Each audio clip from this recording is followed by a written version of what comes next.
You go to a hospital in Nigeria, you want to see a doctor, and it takes you 4 hours before you see a doctor. Why?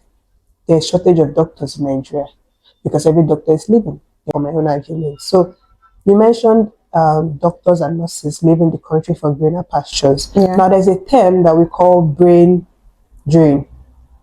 So is it brain drain? Brain drain, brain dead. I think it's brain drain. Yeah, brain drain. So brain drain is simply when professionals, skilled and educated workers migrate to other countries in search of countries with greener pastures, with better economic living, with stable politics and good jobs. That is what happens to most of our doctors and nurses here in Nigeria and engineers. They would leave the country to go to the UK, the Canada, or places where they feel their skills will be more valued. But what happens when brain drain? What happens when this occurs? What happens when these people leave?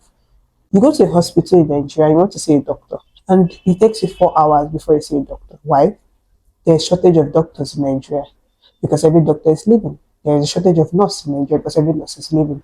There's a shortage of engineers because every engineer is leaving. And it trickles down back to us. You mentioned that people are dying of malaria.